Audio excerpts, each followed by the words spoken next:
I'm with Bubba Westly. Howdy! How's it going? Welcome to the corner. Well, thank you for having me. I have been waiting to meet you. We've been talking about this for a little while now, so I'm glad that you're here. It's great to be here. Let's talk about your career so far. I mean, you've only been doing this for a little while as a band. You're right. But you've been playing since you were a kiddo. I have. For a long time. I did a lot of, when I was growing up, I toured a lot. I was actually a drummer.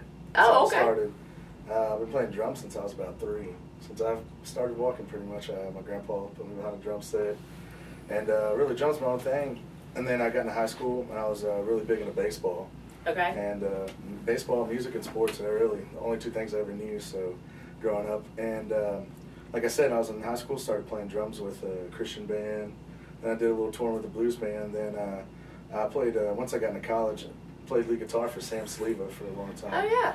And then one day out of the blue, I met my band, and they were just like, hey, you looking for a band? Because I was doing some acoustic stuff. Yeah. And I was just like, you know, let's go ahead, let's try it. See, and that was about 2 years ago in March. It was 2 years ago. Yeah, so you really have been doing this for just a little while as your deal. Yes, ma'am. You fronting the band. So how is that different, being the front guy versus the drummer? A lot more pressure. That's Yeah. for one. A lot more pressure.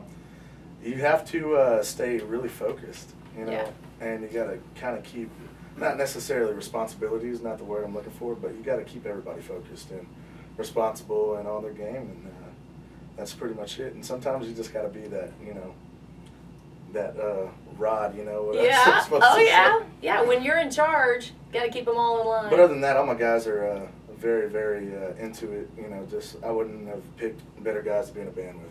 You know, they're some of my best friends on top of musicians, so I'm really blessed to have those guys behind me. When you played baseball, what position? I was a pitcher in first base. Oh, yeah? Wow. Well, then that makes sense that you became the front man there. Kind of a pitcher. I mean, that's kind of a big deal. Yeah, I guess so. You know, the game doesn't start till you throw that first pitch. So. Amen. That's right. I always looked at it as. Okay, well, cool. Now tell me, why did you choose Texas music?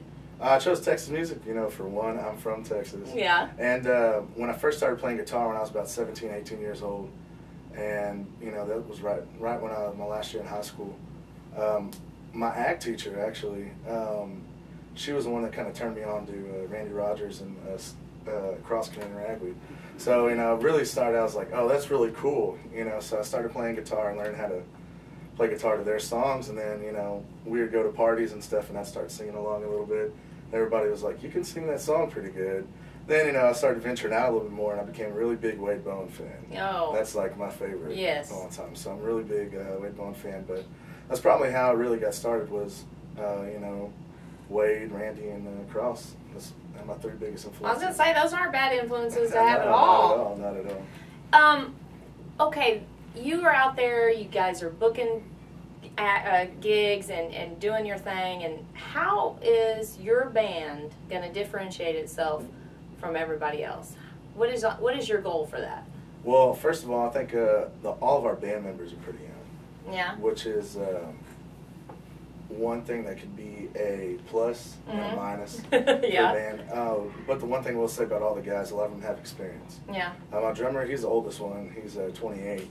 Oh, God, an old-timer. 27. He's the oldest one. He's 27, but he's been playing, you know, for like 10, 15 years. Yeah. My guitar player started playing guitar when he was 9, but he played with a lot of different bands before he came with us.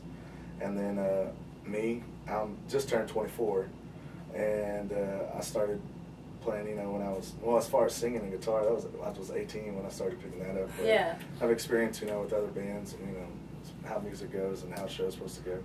And then Alexa, I point over there, she's right over there. Yep. Alexa, she's originally from Boston. She has the best background story out of all of us, just to let y'all know. Oh, yeah? She really does. She's originally from Boston. Now she lives in Houston. And she's been with all kinds of symphonies and whatnot and orchestras. And I think she's going to U of H for a doctorate now to be some kind of fancy orchestra guy. Wow. Wow, I think we should have Alexa up here next and talk to her. Yeah.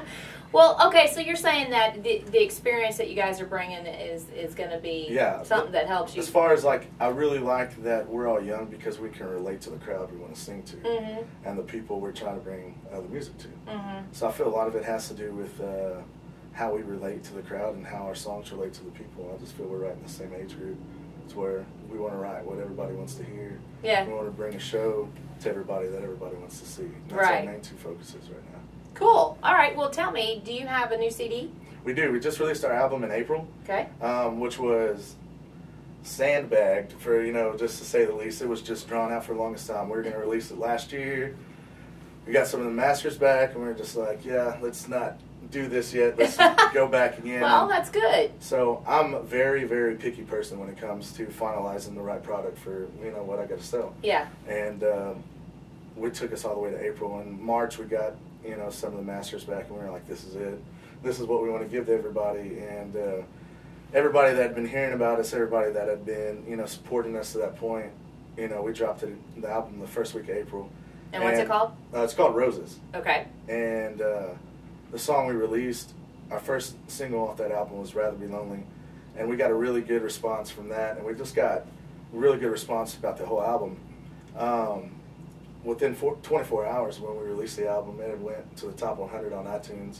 Then within 48 hours, it was top 60 on iTunes. So very cool. That's good for a first release. That's awesome. Yeah, we were very, very shocked, to say the least. Yeah. But we just have a really good support system. I think we have a lot of people behind us that enjoy our music and really enjoy what we do, and support us 100%. And that's cool. what we give a lot of the honor to, is like a lot of the people that support us and follow us. And great. Well, that's important. So tell everybody who doesn't know about you, where do they go to find out more about you? Well, if you don't know about us, guys, y'all can go to BubbaWestly.com, BubbaWestly.com, or you can go to ReverbNation.com and search, just Bubba Westly. And Google Bubba Westly, you can find all of our stuff. Facebook, anyways. You're all over the place. Right. And I think even our album's on Touchstones. Okay. Like on the jukebox, so y'all can literally find it anywhere y'all need to look for it. Well, thank you for coming to the corner. Right.